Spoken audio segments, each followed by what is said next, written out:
Hello guys, welcome to Ramta Solutions.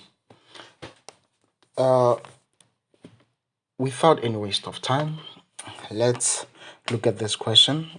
And thanks to Masero for giving me this question.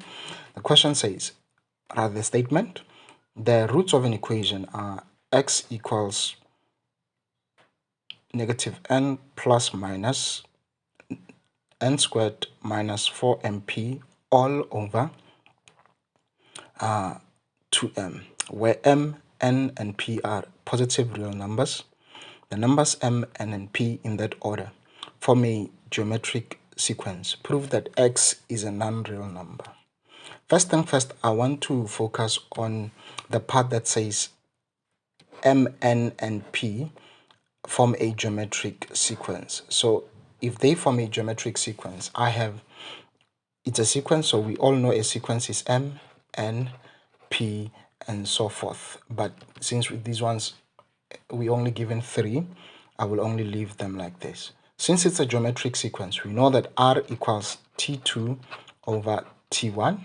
It is also equal to t3 over t2, right? But this is not what I am looking for. All right, this is not what I am looking for.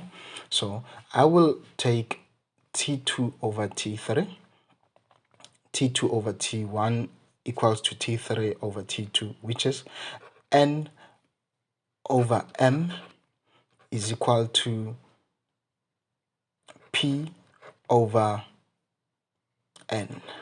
Now I see what I can do. I can say p equals n squared over m, right?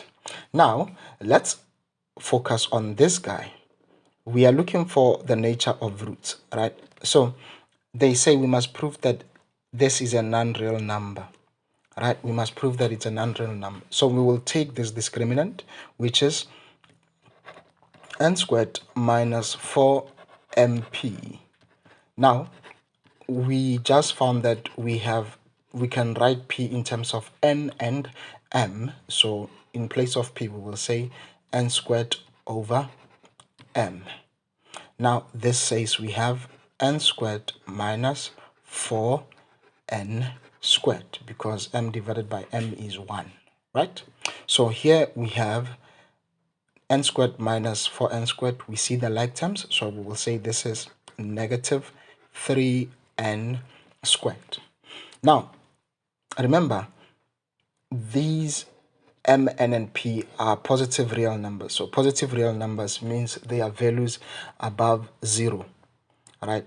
Values above 0, from 0, 1, that's still a real number. All right, from 0, 1 until whichever you like. So whichever n you can think of, as long as it is positive. If you press negative 3, open bracket, whatever number you are thinking of, close bracket, squared, you will always get a negative answer. Remember, this tells you the nature of roots. Whichever number you can always think of will always return a negative. Therefore, we can say n squared,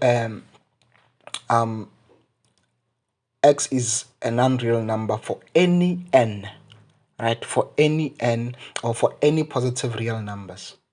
Okay, for any positive real numbers. So by doing this, we have proven that x is an unreal number. But you don't just prove it, you don't just leave it here. You also add a statement that says, therefore, x is an unreal number for any positive real numbers. Right? You will write, therefore, x is an unreal number for any positive real numbers of n. Okay, for any positive real numbers of n, and then you get all your marks. So right, bye bye.